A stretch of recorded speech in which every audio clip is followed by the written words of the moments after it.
well, all right. Question जो हैं वो मैं एंड में ले लूंगा आप लोगों के सारे। वालेकुम अस्सलाम तलाल। तो हम जून 16 का पेपर कर रहे हैं, वेरिएंस 12 कर रहे हैं। Let's start. Which row correctly identifies the gas? ठीक है जी, which row correctly identifies the gas? Different gases हैं, उनसे रिलेटेड टेस्ट और ऑब्जर्वेशंस गिवन है।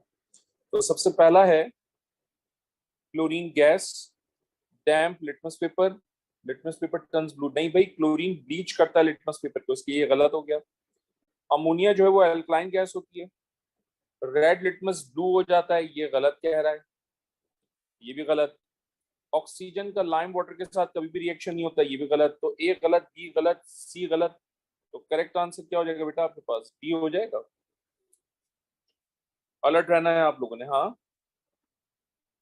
Question number 2। A student plans to experiment.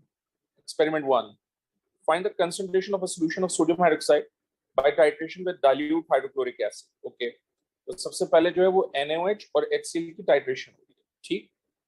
In experiment 2, find the rate of reaction between pieces of calcium carbonate and dilute hydrochloric acid by measuring the volume of gas given off at every minute. यानी find the rate of reaction है by using this. A flask is provided. Which other apparatus is needed? भाई rate of reaction के लिए आपको stop watch चाहिए होती है, सही है। देखो अब सबसे पहली बात, एक्सपेरिमेंट 1 के लिए तुम्हें क्या चाहिए और एक्सपेरिमेंट 2 के लिए तुम्हें क्या चाहिए?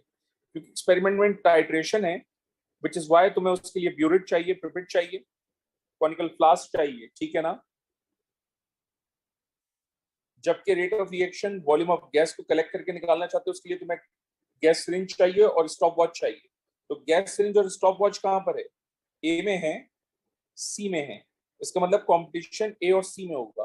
अब आप जानते हैं कि सी इज द राइट आंसर, क्योंकि टाइट्रेशन जब भी होती है उसके लिए you need burette and pipette, ठीक है ना। टाइट्रेशन के लिए हम थर्मोमीटर कभी भी इस्तेमाल नहीं करते। Question number 3। Q is a pure sample of a substance that has an RF value of 0.8, 0.9. RF value of 0.9 है, तो Q एक pure sample है। In the chromatogram shown, which letter represents Q?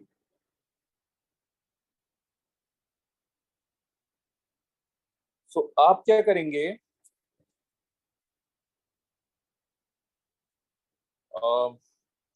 यहां से यहां तक distance travelled by solvent measure कर लीजिए। ये फर्स्ट स्कूल ऑफ थॉट है जो मैं शेयर करने जा रहा हूं, सही है।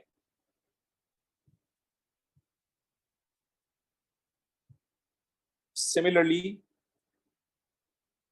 यहां से यहां तक आप distance travel by solute measure कर लीजिए।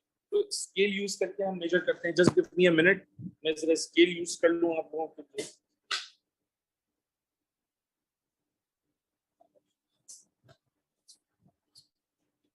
एक मिनट दीजिए बेटा।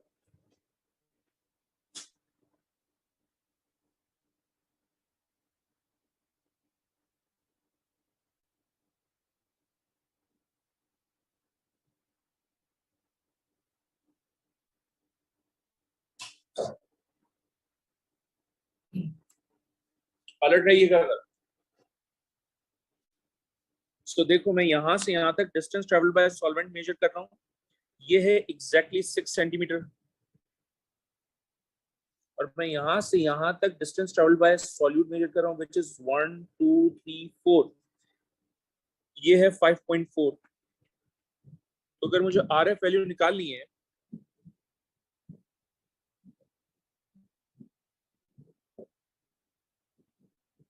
तो ये हो जाएगा 5.4 डिवाइडेड बाय 6। तो 5.4 और 6 को डिवाइड कर दीजिए, कितना हो जाता है? ये हो जाएगा बेटा 0.9 हो जाएगा। और वो भी यही कह रहा है कि 0.9 आ रही है वैल्यू, तो इसका मतलब ऑप्शन सी के अंदर 0.9 निकल कर आ रही है, and therefore option C is the right answer. तो आपको वन बाय वन तमाम स्पॉट्स के लिए देखना होगा। सर इसका कोई शॉर्टकट है तो शॉर्टकट सर आप बता दीजिए। शॉर्टकट शॉर्टकट बहुत आसान है। शॉर्टकट ये है बेटा, देखिएगा जरा शॉर्टकट बता रहा हूँ। देखो शॉर्टकट ये है कि ये सैंपल इससे टैली हो रहा है, राइट। ये स्पॉट किसी से टैली नहीं हो रहा, ये स्पॉट भी किसी से टैली नहीं हो रहा, ये स्पॉट भी किसी से टैली नहीं हो रहा। इसका मतलब this compound Q contain only in this sample. So जो प्योर सब्सटेंसेस होते हैं consist of only one compound ना, उसमें सिर्फ एक ही कंपाउंड है। लेकिन मेरी नजर में ज्यादा बेहतर ये तरीका है कि आप distance travel by solute, distance travel by solvent determine करें तमाम स्पॉट्स के लिए। जहां पर आंसर 0.9 आए वो आपकी करेक्ट ऑप्शन है। तो सी इज द राइट आंसर। ठीक है बेटे। Question number 4, which statement about the isotopes of bromine is correct? ये भी मैंने करवाया है। they are the atom with the same number of protons but different number of neutrons, same number of electrons and different number of protons, ये गलत है। same number of neutrons नहीं होते, ये भी गलत हो गया। same number of protons and same chemical properties, ये बिल्कुल सही बात है। ये नोट्स में लिखा हुआ है कि तमाम आइसोटोप्स में क्योंकि नंबर ऑफ इलेक्ट्रॉन सेम होते हैं, which is why they have same chemical properties, which is why they have same chemical properties, which is why they have same chemical property। ठीक है। इसके बाद है आपके पास question number 5, compound Z is made from element X and element Y। ठीक है। compound Z is a good conductor of electricity when molten but not with solid। ठीक है। okay, which statement is correct? so आप option है देखें, compound Z has a strong force of attraction between electrons and positive ions। नहीं, problem ये है कि electrons और पॉजिटिव आयंस के दरमियान स्ट्रॉन्ग फोर्स ऑफ अट्रैक्शन नहीं होती। कंपाउंड Z दो एलिमेंट से मिलकर बना है, तो इसका मतलब कैटाइन और एनाइन होंगे, इलेक्ट्रॉन नहीं होंगे। इसलिए ऑप्शन है wrong. Compound Z has a strong force of attraction between negative ion and positive ion। That's right, and therefore B is the right answer। Sir why not C? यार बहुत simple सी बात है, ये देखो ना यार, compound Z is made from element X and element Y। That indicates the compound Z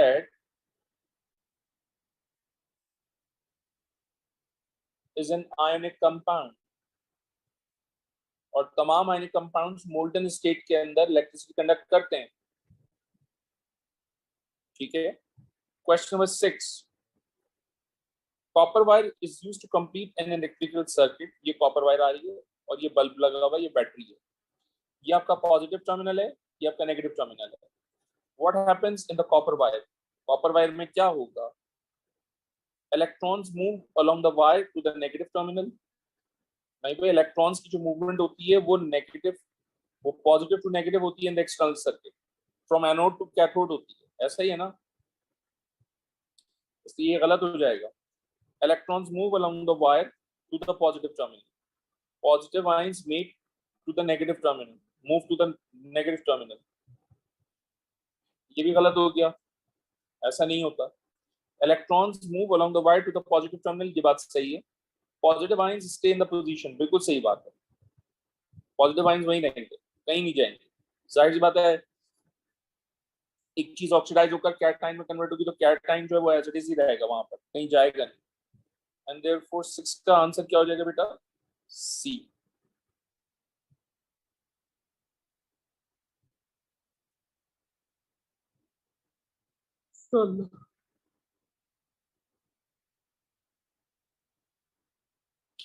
Question number 7.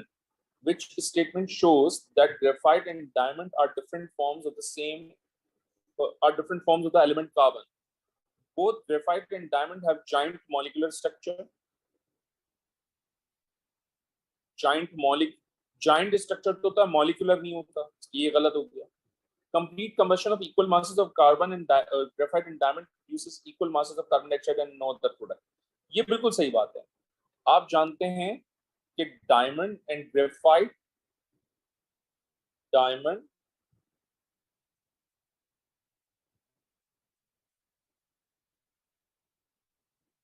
And graphite contain only carbon atom.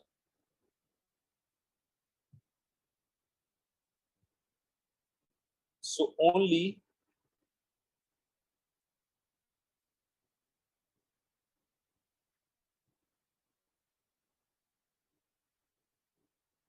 carbon dioxide gas is given off. सही है, और कोई प्रोडक्ट नहीं बनेगी। Ethene is a covalent compound with simple molecular structure. Okay, which statement about ethene is correct? Ethene is a liquid at room temperature and pressure. नहीं जी, ethene तो liquid नहीं होता, ethene तो gas होती है। Liquid ethene conducts electricity? Not at all. One ethene molecule contains 16 protons. अच्छा ये देख लेते हैं कि भाई ये सही कह भी रहा है या नहीं। ethene का फॉर्मूला होता है C2H4, कार्बन का एटॉमिक नंबर होता है 6, मल्टीप्लाई बाय 2 करूंगा तो कितने हो जाएंगे 12। हाइड्रोजन का एटॉमिक नंबर 1 होता है, 4 हाइड्रोजन एटम में से इनटू 4 करूंगा तो ये हो जाएगा 4, तो 12 प्लस 4 कितना हो जाएगा 16। तो इसका मतलब इसमें 16 प्रोटॉन्स हैं, तो 8 का आंसर क्या हो जाएगा सी। ठीक है,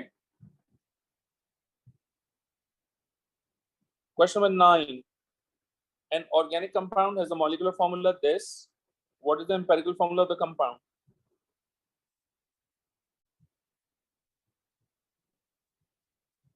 अच्छा जी, empirical formula निकालना है मैंने।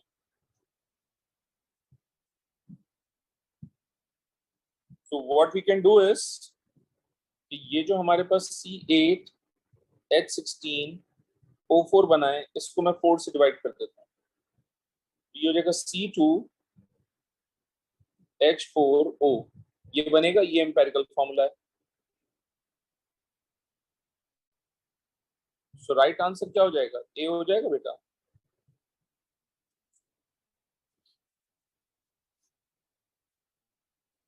फोर से डिवाइड कर दीजिए तो आंसर आ जाएगा आपके पास।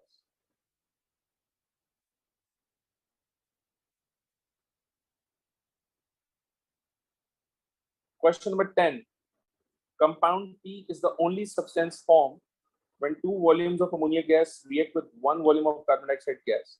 यार भाई बहुत आसान है, 2 volumes of ammonia gas reacting with 1 volume of carbon dioxide gas, तो प्रोडक्ट में 2 नाइट्रोजन होंगे, 6 हाइड्रोजन होंगे, 2 ऑक्सीजन होंगे, 1 कार्बन। अब ये कॉम्पोजिशन चेक करें किस ऑप्शन के अंदर है, 2 नाइट्रोजन, 6 हाइड्रोजन, 2 ऑक्सीजन, 1 कार्बन, ए में है, तो A is the right answer. सही है, ये कॉम्पोजिशन कहीं और नहीं है।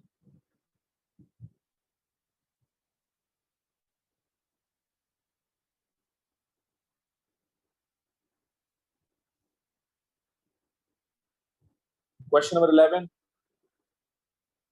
gases can diffuse through porous spots. The diagram shows a beaker full of nitrogen inverted over a porous spot containing carbon monoxide. पहली तो बात ये कि भाई यहाँ नाइट्रोजन है, और दूसरी बात ये कि ये कार्बन मोनोऑक्साइड है। वो कह रहा है the water level does not move, ये बहुत ही अहम बात है कि वाटर लेवल मूव नहीं हो रहा। वो कह रहा है व्हिच स्टेटमेंट एक्सप्लेन दिस, ये मैंने क्लास में करवाया है। नाइट्रोजन का एमआर कितना है, ये आपको खुद से निकालना होगा पीरियोडिक टेबल इस्तेमाल करके, 28। कार्बन मोनोऑक्साइड का एमआर भी कितना है, 28। तो मैंने आपको क्लास में बताया है, ये एक्सपेरिमेंट सॉल्व करा है, मैंने बताया कि जब मॉलिक्यूलर मास सेम होता है तो जाहिर सी बात है रेट ऑफ डिफ्यूजन भी सेम होता है। तो जब रेट ऑफ डिफ्यूजन सेम होगा तो वाटर लेवल में कोई चेंजेस नहीं आएंगे, वाटर लेवल मूव नहीं करेगा। तो आप आंसर क्या देंगे, the two gases have equal molecular masses, तो बेटा राइट आंसर क्या होगा आपके पास, बी हो जाएगा।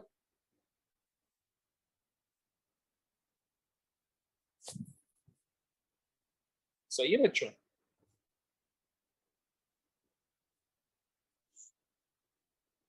ट्वेल्व,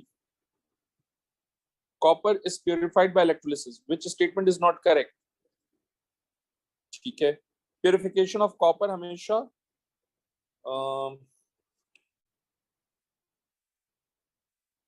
कॉपर सल्फेट के इलेक्ट्रोलाइट कॉपर एनोड और कॉपर कैथोड की प्रेजेंस में होती है। आप चेक कर लीजिएगा नोट्स, तो आपको नोट्स याद होनी चाहिए। वो कह रहा है बोथ इलेक्ट्रोड्स कंटेन कॉपर, ये तो बिल्कुल ठीक है, जबकि वो कह रहा है is not correct. Copper is both oxidised and reduced in the process, ये बात भी बिल्कुल ठीक है, क्योंकि कैथोड पे रिडक्शन होती है, एनोड पे कॉपर की ऑक्सीडेशन होती है। Pure copper is deposited on the positive electrode, ये गलत बात है। जो कॉपर डिपॉजिट होता है वो हमेशा नेगेटिव इलेक्ट्रोड पे डिपॉजिट होता है, पॉजिटिव पे नहीं। तो सी इज द राइट आंसर, क्योंकि ये गलत बात है। क्वेश्चन नंबर 13, वो कह रहा है concentrated aqueous sodium chloride is electrolyzed using inert electrode until no more chlorine gas is evolved. Until no more chlorine gas is evolved. What could be the pH of the resulting solution? अच्छा जी, अब जरा गौर से सुनिएगा, ये भी आपकी tricks हैं, notes में लिखी हुई हैं। सोडियम क्लोराइड है और वाटर है, अलर्ट रहना। यहाँ से सोडियम होगा और क्लोराइड होगा, यहाँ से हाइड्रोजन आयन है और यहाँ से OH नेगेटिव आयन है। आप जानते हैं कि यहाँ से hydrogen ion in the form of hydrogen gas discharge हो जाएगा, यहाँ से chloride ion in the form of chlorine gas discharge हो जाएगा, right.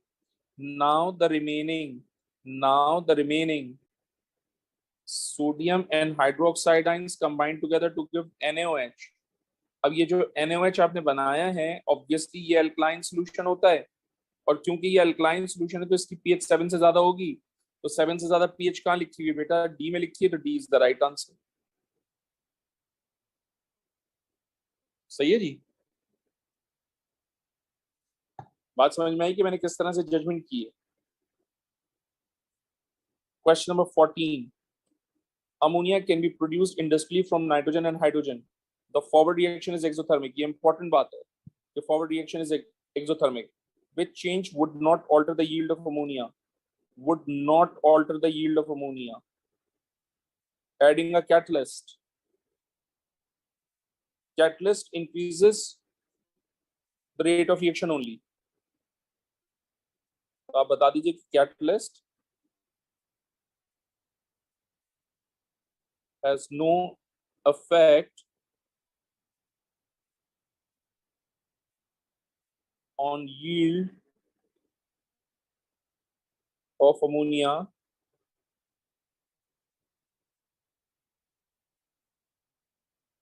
it increases only rate of reaction. 15, the diagram shows an energy profile diagram for the chemical reaction both with and without a catalyst. ठीक है, which energy change is the activation energy for the catalyzed reaction? Activation energy for the catalyzed reaction, so catalyzed reaction lowers the activation energy, और activation energy को हम EA से represent करते हैं। तो देखो ये रिएक्शन हुआ विदाउट कैटलिस्ट, और इससे रिलेटेड ये है एक्टिवेशन एनर्जी। फिर रिएक्शन हुआ विद कैटलिस्ट, तो इस रिएक्शन की एक्टिवेशन एनर्जी ये है, तो B is the right answer. सही है बेटा। 16, oil floats on water, which statement is not true? Is not true of oil and water. वो कह रहे हैं oil and water are immiscible, ये तो बिल्कुल ठीक बात है, जबकि वो कह रहा है is not true, oil is less dense then water, ये बात भी बिल्कुल ठीक है। आप घर में कर लीजिएगा, ऑयल लीजिए, पानी लीजिए, दोनों को मिक्स करें, आपको पता चल जाएगा कि ऑयल की जो लेयर है ना वो पानी वाटर के ऊपर होगी, इसका मतलब उसकी डेंसिटी कम होती है, तो ये भी गलत हो गया। Some molecules in oil have a higher relative molecular mass than water. भाई ऑयल का मॉलिक्यूलर मास ऑब्वियसली वाटर से ज्यादा होगा, तो ये बात भी बिल्कुल ठीक है। तो ये भी ठीक है, ये भी ठीक है, ये भी ठीक है, जबकि वो कह रहा है इज नॉट ट्रू, इसलिए मैं इन तीनों को क्या लूंगा? गलत। The type of bonding with in water molecule is different from the type of bonding with in molecule in oil. जाहिर सी बात है, वाटर मॉलिक्यूल में एक डिफरेंट बॉन्डिंग होती है, जबकि ऑयल के मॉलिक्यूल में एक डिफरेंट बॉन्डिंग होगी, तो D is the right answer. And you know what, ये तकरीबन 2 क्लासेस का लेक्चर है कि ये कौन सी बॉन्डिंग होती है, लेकिन क्योंकि आपके सिलेबस में नहीं है इसलिए मैं शेयर नहीं कर रहा हूँ। लेकिन हमने इसको जज कैसे किया है? हमने जज ऐसे किया है कि यार ये स्टेटमेंट भी ठीक है, ये भी ठीक है, ये भी ठीक है, जबकि वो कह रहा है which statement is not true. तो जब ए गलत हो गया, बी गलत हो गया, सी गलत हो गया, तो करेक्ट ऑप्शन क्या हो जाएगा आपके पास? डी हो जाएगा ना भाई। इस तरह से जजमेंट है। अदरवाइज कौन कौन सी within water molecule bonding होती है, कौन कौन सी within oil molecule bonding होती है, इस पर पूरा टॉपिक है हायर लेवल के ऊपर, लेकिन ओ लेवल में नहीं है। Which process does not involve the use of catalyst? The extraction of iron from hematite in the blast furnace. यही आंसर है, क्योंकि आप हेमेटाइट ओर से आयरन को एक्सट्रैक्ट करते हो बाय यूजिंग कार्बन मोनोऑक्साइड। इसमें वेनेडियम 5 ऑक्साइड इस्तेमाल करते हैं, इसलिए ये गलत हो जाएगा। अमोनिया की प्रोडक्शन में iron as a catalyst use होता है, ये भी गलत हो जाएगा। ठीक है। कार एग्जॉस्ट, मैंने आपको कैटालिटिक कन्वर्टर पढ़ाया है। रिडॉक्स रिएक्शन होता है, प्लैटिनम रोडियम कैटलिस्ट इस्तेमाल होता है, ये भी गलत हो जाएगा। ठीक है, बिकॉज वो कह रहा है which process does not involve. आगे चलें, वो कह रहे हैं which statement does not describe a reduction reaction. वो कह रहे हैं which statement does not describe a reduction reaction. Reduction reaction को हाईलाइट कर देते हैं। Electrons are gain during the reaction, ये बात तो सही है, क्योंकि रिडक्शन में हमेशा गेन ऑफ इलेक्ट्रॉन होता है, रिडक्शन में हमेशा गेन ऑफ हाइड्रोजन होता है, तो ये भी सही है। It takes place at the negative electrode during electrolysis, ये भी सही है। Oxygen is gain during the reaction, gain of oxygen oxidation होती है, तो D is the right answer, क्योंकि रिडक्शन की डेफिनेशन ये नहीं हो सकती। The pH of an aqueous solution of hydrochloric acid is 2. What will be the pH of the acid after the addition of 10 gram of sodium chloride?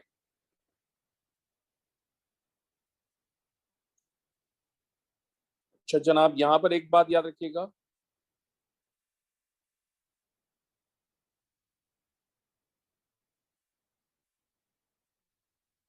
solution of sodium chloride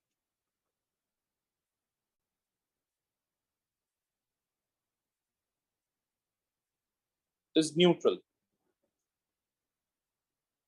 So after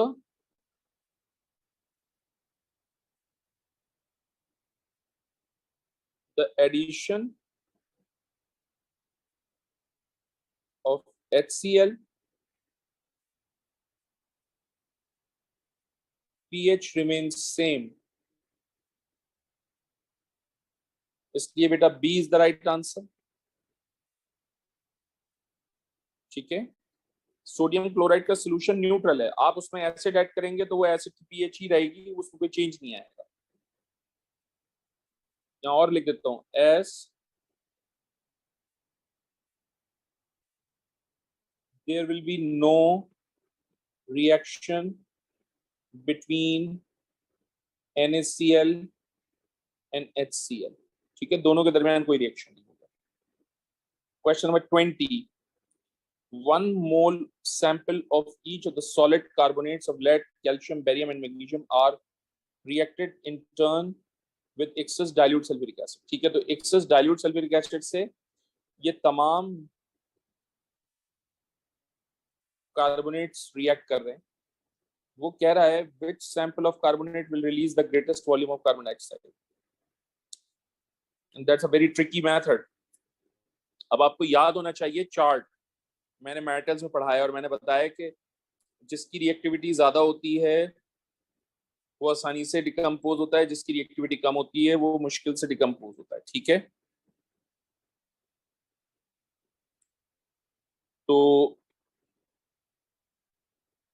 higher the reactivity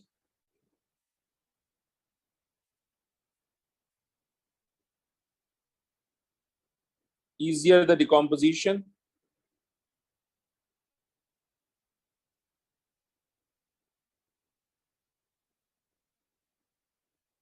easier the decomposition,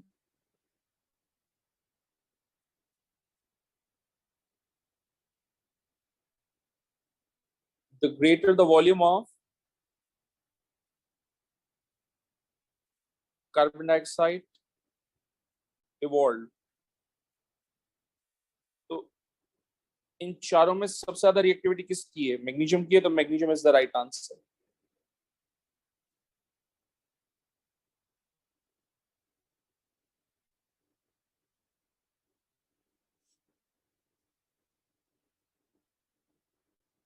ठीक है,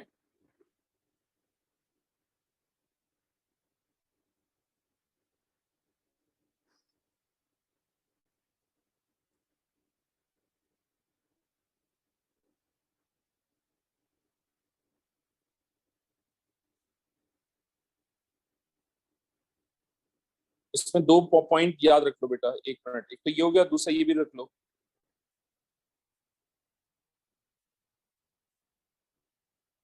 The smaller the atomic size,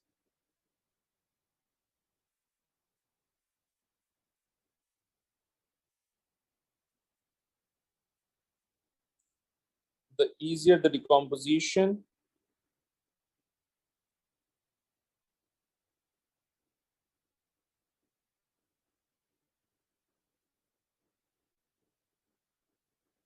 The greater the volume of carbon dioxide gas evolved. ठीक है, ये दो point याद रख लीजिए, इन दोनों को ध्यान में रखें, फिर D is the right answer. ठीक है, तो आपको चार्ट याद होना चाहिए मेटल्स का, कि जितनी ज्यादा रिएक्टिविटी उतनी ही आसानी से डिकम्पोजिशन हो रही होती है। वो पूरा चार्ट दिया हुआ था मैंने, वो याद होना चाहिए। 21.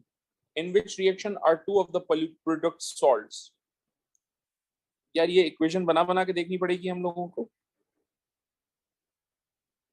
चले बना लेते हैं। ये है आपके पास लेड नाइट्रेट,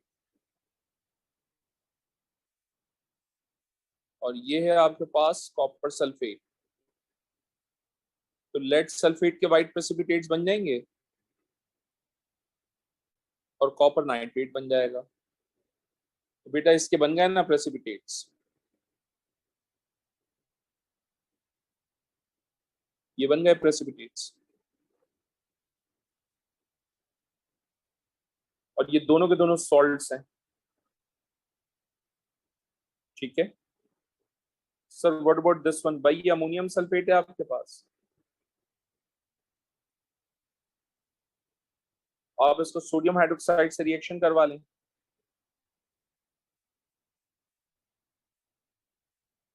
सोडियम सल्फेट बनेगा, अमोनिया बनेगी, और वाटर बनेगा। तो बेटा इसमें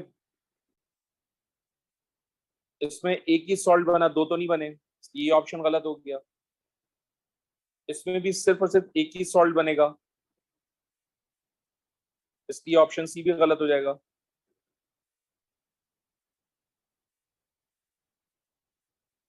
ये बन जाएगा sodium chloride plus water plus carbon dioxide. देखो यहाँ पर भी सिर्फ एक ही सॉल्ट है, यहाँ पर एक सॉल्ट है, यहाँ भी एक सॉल्ट है, इसलिए ये भी गलत, ये भी गलत। डी, इसमें भी एक ही सॉल्ट है, इसलिए ये भी गलत हो जाएगा। मैग्नीशियम को हाइड्रोक्लोरिक एसिड से रिएक्शन करवा लो, it will turn to magnesium chloride and hydrogen gas. तो बेटा यहाँ पर भी एक ही सॉल्ट है, इसका मतलब ये भी गलत। सिर्फ option A is the right answer, because उसमें दो सॉल्ट्स बने। ठीक है ना, यहाँ लिखा हुआ है two of the product salts. ठीक है, okay. Question number 22, the diagram shows the structure of brass. ये ब्रास का स्ट्रक्चर है, और आप जानते हैं कि ब्रास में कॉपर और जिंक होता है, और जाहिर सी बात है जिंक का एटम का साइज कॉपर के एटम के साइज से डिफरेंट है, which is why ब्रास जो है वो हार्डर होता है as compared to original metals. और वो यही पूछ रहा है, why is brass harder than pure copper? तो जाहिर सी बात है, जब ये डिफरेंट साइजेस के एटम्स अटैच हो जाएंगे, तो इन एटम्स के अटैच होने की वजह से जो लेयर्स हैं वो एक दूसरे के ऊपर स्लाइड नहीं कर सकेंगे। This is because layers of atom cannot slide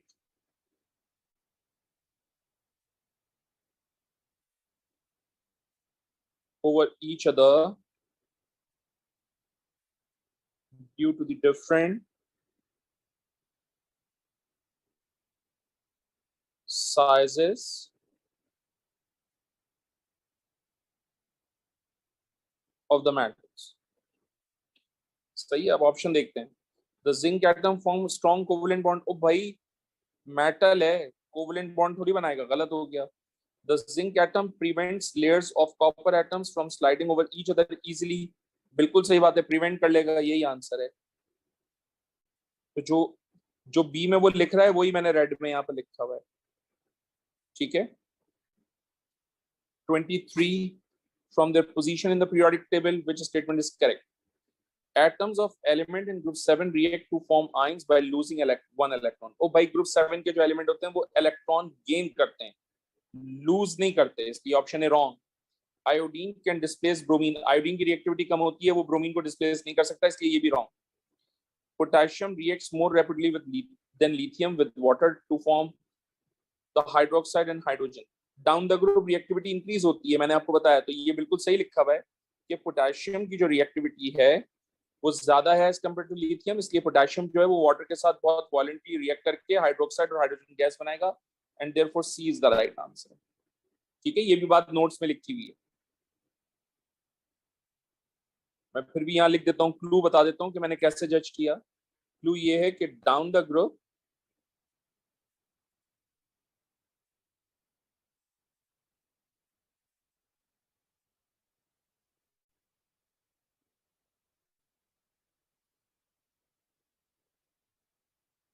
reactivity increases.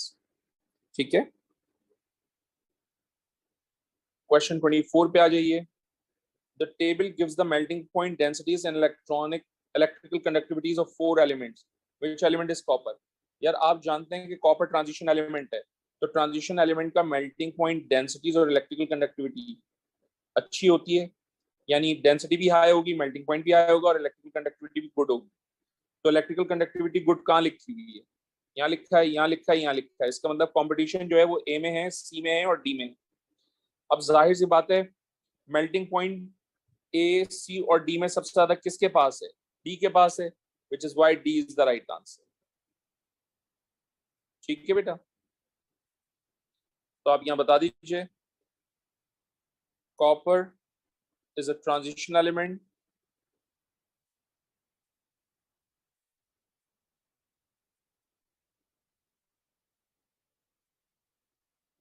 so it has high melting point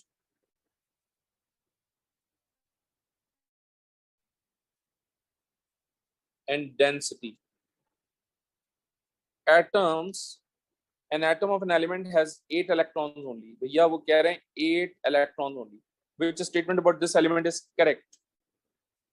आसान है.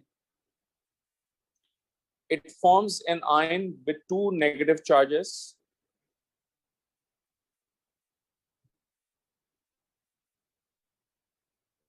देखो यार, एटॉमिक नंबर 8 किसका होता है? ऑक्सीजन का होता है. तो फर्स्ट शेल में 2 इलेक्ट्रॉन, सेकंड शेल में 6 इलेक्ट्रॉन्स, राइट? तो अगर इसको 2 माइनस चार्ज कैरी करना है तो ये 2 इलेक्ट्रॉन्स गेन करेगा, तो कॉन्फ़िगरेशन क्या हो जाएगी? 2 and 8. तो राइट आंसर क्या हो जाएगा? ए हो जाएगा, क्योंकि 2 नेगेटिव चार्ज कैरी करेगा अगर उसने अपना आयन बनाना. ठीक है, आगे चलें. It has a full outer shell of electrons. ये जरूरी नहीं है कि फुल आउटर शेल इलेक्ट्रॉन्स हो, क्योंकि उसने कहीं पर भी नहीं लिखा कि ये वैलेंस इलेक्ट्रॉन्स है. उसने जब मुझे कोट ही नहीं किया कि ये वैलेंस इलेक्ट्रॉन्स है, तो मैं ये अज्यूम भी नहीं कर सकता कि भाई ये नोबल गैसेस को रिफ्लेक्ट कर रही है बात. It is a metal. नहीं भाई, एटॉमिक नंबर 8 जो है वो नॉन मेटल का है, ये गलत हो जाएगा. It is in group 8 of the periodic table. गलत. मैंने कहा ना कि ये नोबल गैसेस नहीं है, क्योंकि उसने मुझे कोट नहीं किया कि ये 8 इलेक्ट्रॉन्स बैलेंस शेल में. उसने कहा total 8 electrons. 26. The diagram shows a flow chart of the manufacture of fertilizer. ये गैस W है, ये गैस X है. दोनों रिएक्शन कर रहे हैं अंडर सच कंडीशन, तो प्रोडक्ट Z बन रही है, और प्रोडक्ट Z से आप क्या बना रहे हैं? फर्टिलाइजर बना रहे हैं. In the flow chart what are W, X, Y and Z? ये gas fractional distillation of air से मिली, इसका मतलब ये नाइट्रोजन है. तो W नाइट्रोजन है, कहाँ लिखा है W नाइट्रोजन? सिर्फ और सिर्फ D में लिखा है, तो D is the right answer. बाकी पढ़ने की भी जरूरत नहीं, ये शॉर्टकट टेक्निक है। ठीक है, मैं फिर भी बता देता हूँ। ये नाइट्रोजन है क्योंकि फ्रैक्शनल डिस्टिलेशन ऑफ एयर से मिली है, ये बात भी लिखवाई मैंने। क्रैकिंग ऑफ हाइड्रोकार्बन से हाइड्रोजन गैस मिलती है, इसका मतलब गैस एक्स क्या है? हाइड्रोजन। जाहिर सी बात है प्रेशर 200 होता है, हाई प्रेशर होता है।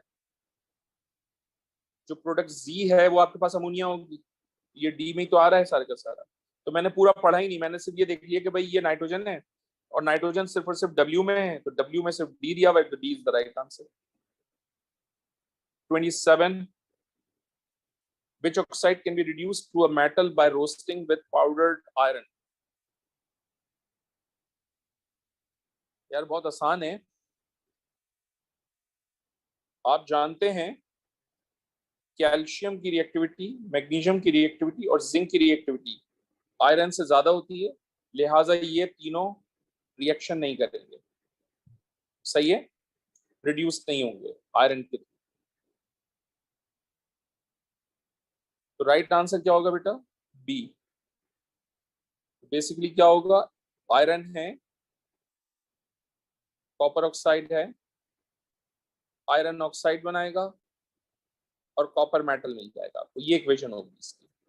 ठीक है, आई रिपीट अगेन, कैल्शियम की रिएक्टिविटी, मैग्नीशियम की रिएक्टिविटी और जिंक की रिएक्टिविटी आयरन से ज्यादा होती है, इसका मतलब आयरन इनको डिस्प्लेस नहीं कर सकता because of its less reactivity.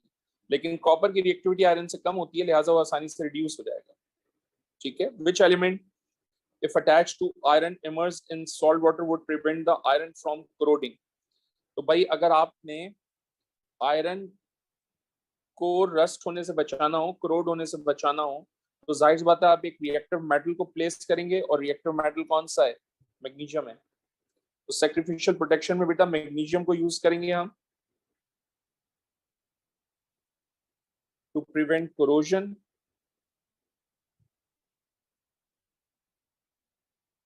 आप नोट्स चेक कीजिएगा, ये लिखा हुआ मिलेगा आपको, प्रिवेंशन ऑफ कोरोजन की हेडिंग से मैंने पढ़ाया था आपको। We need magnesium metal because it is reactive. 29. The final reaction in the extraction of metal X is represented by the following equation. ठीक है, तो कार्बन मोनोऑक्साइड की प्रेजेंस में रिडक्शन हो रही है इस ऑक्साइड की, और आपको मेटल मिल रहा है और यहाँ से कार्बन डाइऑक्साइड मिल रही है। What is x? यार ये तो बहुत आसान है, iron is the right answer. अब चीजें याद होनी चाहिए आपको। सर आपको कैसे पता चला? ओ भाई सीधी सी बात है ना, मैंने आपको नोट्स में पढ़ाया है, हेमाटाइट ओर की रिडक्शन होती है कार्बन मोनोऑक्साइड की प्रेजेंस में, तो ये आयरन होगा और ये कार्बन डाइऑक्साइड हो जाएगा। तो ये इक्वेशन याद होनी चाहिए which is given in your notes. सही है, तो मुझे इससे जजमेंट हो गई थी, मेरी जजमेंट किससे हो गई थी? इससे हो गई थी कि भाई कार्बन मोनोऑक्साइड रिड्यूस कर रहा है, तो कार्बन मोनोऑक्साइड हमेशा आयरन 3 ऑक्साइड को रिड्यूस करेगा, इसका मतलब ये जो एक्स है ये आयरन है, मैंने ऐसे सोचा है। ठीक है, 30, hydrated sodium carbonate decomposes when heated in a Bunsen burner flame. Which equation shows this decomposition correctly? आपको पता है ना, ग्रुप 1 के जो मेटल कार्बोनेट्स होते हैं वो डिकम्पोज नहीं होते, याद है आपको? नोट्स में चेक कीजिएगा, लिखा हुआ है ग्रुप 1 metal carbonates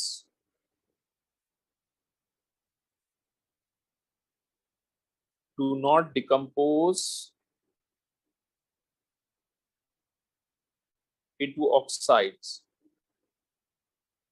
ठीक है, ये पॉइंट बहुत इंपॉर्टेंट है। तो अब अगर आप बंसन बर्नर फ्लेम के ऊपर इसको डिकम्पोज कर रहे हो, तो जाहिर सी बात है सोडियम कार्बोनेट में जो वाटर होगा, वाटर वो रिमूव हो जाएगा। तो आप चेक करें सिर्फ और सिर्फ वाटर कहाँ रिमूव हो रहा है? सिर्फ और सिर्फ वाटर बी में रिमूव हो रहा है, which is why B is the right answer। Sodium carbonate as it is रहेगा, वो डिकम्पोज नहीं हो सकता, लेकिन वाटर जो है वो बंसन बर्नर फ्लेम की वजह से निकल जाएगा।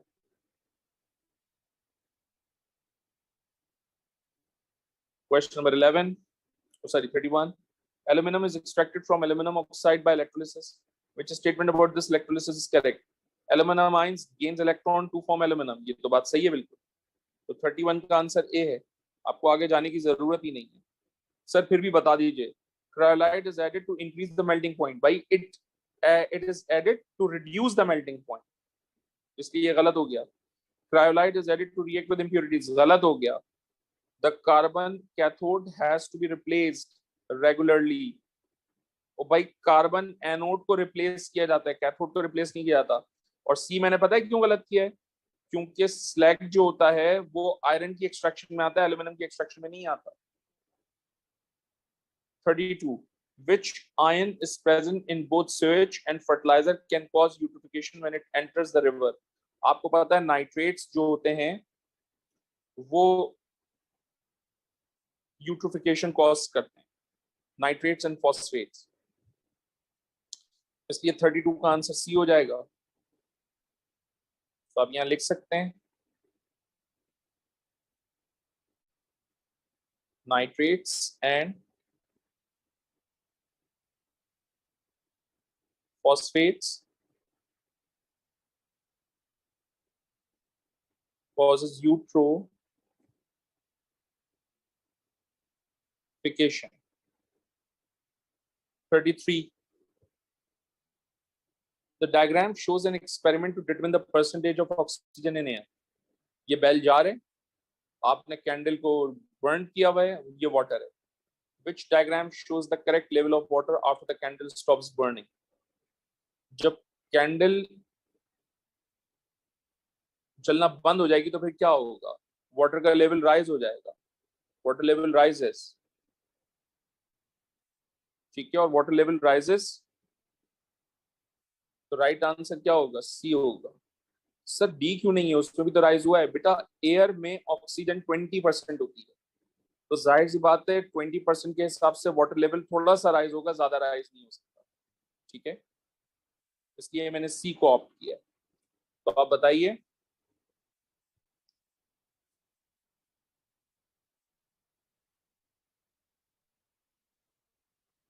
Air contain 20% oxygen, so when candle stops burning,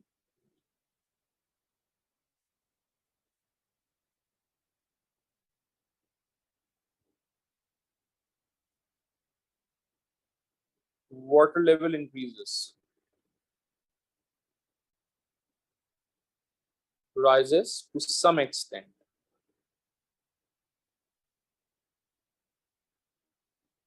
ठीक है। All right, guys, let's start. Question number 34. How many of the structures shows an unsaturated hydrocarbon molecule? We have two things in this question. The first one is unsaturated, and unsaturated means that double bond exists between carbon atoms. On the basis of this, I believe this is incorrect and this is also incorrect because they don't have any double bond. अब आप सब जानते हैं कि double bond between the carbon atom यहाँ भी है, double bond between the carbon atom यहाँ भी है, तो ये दोनों ऑप्शंस हो सकते हैं। लेकिन let's read the question again. Examiner is asking for hydrocarbon, and hydrocarbon is basically consist of carbon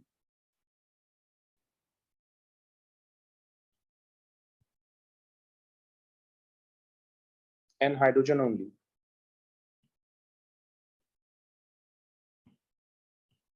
All right. So I think this compound contains chlorine, so it's not going to be the hydrocarbon. Obviously, it's going to be incorrect, and therefore only this option is going to be the correct one, and therefore A is going to be the right answer. Okay. I hope it makes sense. 35. Which statement are correct for alkenes but not for alkanes? Correct for alkenes but not for alkanes. So alkene turns bromine from brown to colourless, ये बात सही है, लेकिन alkene में नहीं होता, तो ये स्टेटमेंट सही है। जनरल फॉर्मूला CnH2n, ये बात एल्कीन में तो होती है, एल्केन में नहीं होती, ये भी सही है।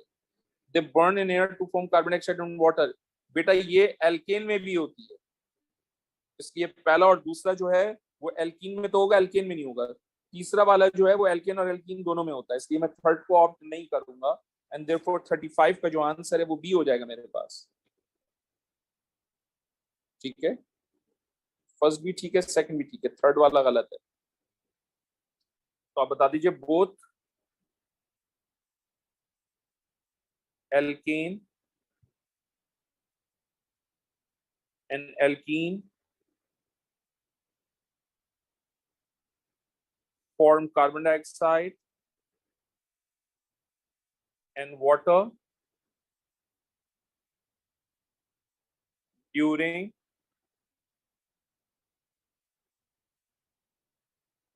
combustion। 36 देखिए, अलर्ट रहना। Wine is an alcoholic drink that contains ethanol। तो वाइन में क्या है भाई, इथेनॉल है। If wine is left exposed to the air, air का मतलब oxygen, for too long, it can become acidic। Acidic का मतलब इथेनॉल से कार्बोक्सिलिक एसिड बन गया, यानी इथेनोइक एसिड बन गया, right. This is because ethanol is oxidized to the acid this। So ethanol is oxidized to the acid this। Which word and formula correctly complete gap 1 and 2? तो ethanol जो है वो oxidise हो रहा है air की वजह से। मैं यहाँ बता देता हूँ बेटा, एयर मीन्स ऑक्सीजन। तो आप बता दीजिए कि ethanol is oxidized in air to give ethanoic acid। और आपको दोनों इथेनोइक एसिड का फॉर्मूला और इथेनॉल का फॉर्मूला सब आना चाहिए। तो राइट आंसर क्या हो जाएगा बेटा, ए हो जाएगा, क्योंकि इथेनोइक एसिड इथेनॉल से बन रहा है। पहली तो बात कि इथेनॉल एयर से रिएक्शन करके ऑक्सीडाइज होगा, तो ऑक्सीडेशन ए में हो रही है और बी में हो रही है, तो इसका मतलब कॉम्बिनेशन ए और बी में। अब 2 कार्बन का अल्कोहल है, तो जाहिर सी बात है 2 ही कार्बन का कार्बोक्सिलिक एसिड मिलेगा ना बेटा। उसने यहाँ 3 कार्बन का कार्बोक्सिलिक एसिड दे दिया, इसलिए गलत है, and therefore A is the right answer. ठीक, ये भी एक तरीका है पढ़ने का। Polymer G has a structure shown, ये अमाइड लिंकेज है, तो इसका मतलब ये कंडेंसेशन पॉलीमर है। These 4 terms can be used to describe polymer। Addition polymer नहीं है ये, क्योंकि वो उसमें अमाइड और अमाइड लिंकेज और एस्टर लिंकेज नहीं आता। कंडेंसेशन पॉलीमर है, ये बिल्कुल सही है। पॉलीअमाइड है, बिल्कुल सही है। पॉलीएस्टर नहीं है ये, क्योंकि इसमें एस्टर लिंकेज नहीं है। तो 2 और 3 करेक्ट है, तो 2 और 3 करेक्ट है, इसका मतलब C is the right answer. Alert रहना। The diagram shows the structure of polydichloroethene, ये पॉलीमर है। इस पॉलीमर में वो कह रहा है which statement about this polymer is correct. The monomer is ठीक है। The polymer is form by condensation reaction, ये गलत हो गया, क्योंकि ये एडिशन पॉलीमर है। The polymer has lower melting point than monomer, नहीं, पॉलीमर में तो मोनोमर बहुत ज्यादा होते हैं, इसलिए पॉलीमर का मेल्टिंग पॉइंट हमेशा ज्यादा होता है, ये भी गलत हो गया। तो सी गलत, डी गलत, कॉम्पिटिशन ए और बी में। अब मोनोमर इसका डिटरमिन करना है। आपको पता है ना, ये बिटवीन द एडिशन पॉलीमर है, तो इसका जब मोनोमर बनाओगे तो बिटवीन द कार्बन एटम क्या आएगा, डबल बॉन्ड आएगा। पूरा polymeric form as it is रखो जैसे एग्जामिनर ने दी है। बिटवीन द कार्बन एटम क्या आता है, डबल बॉन्ड। अब ये चेक कर लो, ये कहां पर लिखा हुआ है, ये कहां लिखा है,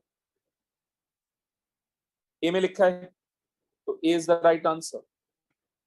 सर ये उसने पहले लिख दिया, ये देखिए, और सर उसने इसको बाद में लिखा। तो बेटा कोई बात नहीं ना, अगर मैंने इस तरह से लिखा हुआ है और एग्जामिनर उसको उल्टा करके इस तरह से लिख रहा है, it doesn't make any difference, तो फर्क थोड़ी पड़ेगा। सही है, it doesn't make any difference.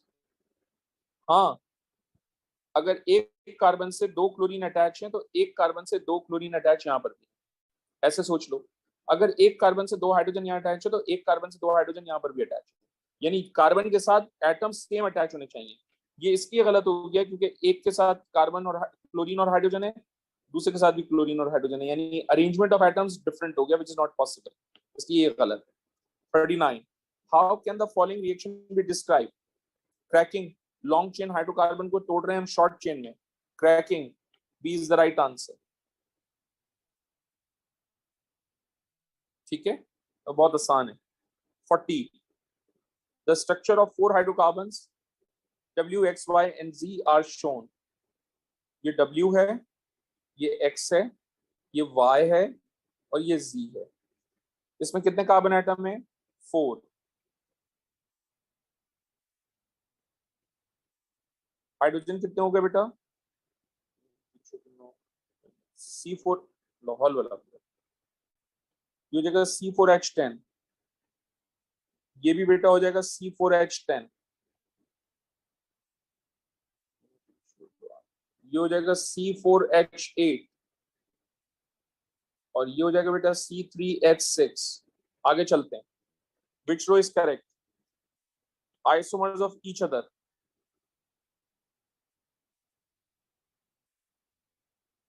तो W और X एक दूसरे के आइसोमर्स हैं क्योंकि इनका मॉलिक्यूलर फॉर्मूला सेम है. तो W एंड X कहां पर लिखा हुआ है? A में लिखा है, B में लिखा है. इसका मतलब कॉम्पिटिशन A और B के दरमियान. डीक्लोराइजेस ब्रोमीन. तो ब्रोमीन जो है वो डीक्लोराइज करेगा Y एंड Z दोनों, क्योंकि दोनों में एल्कीन है. तो Y एंड Z A में भी है, B में भी है. Branch structure.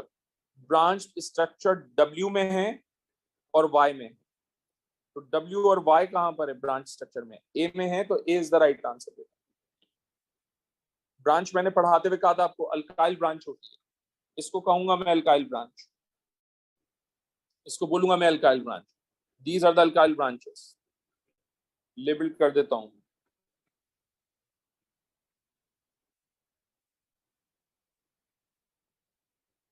ठीक है.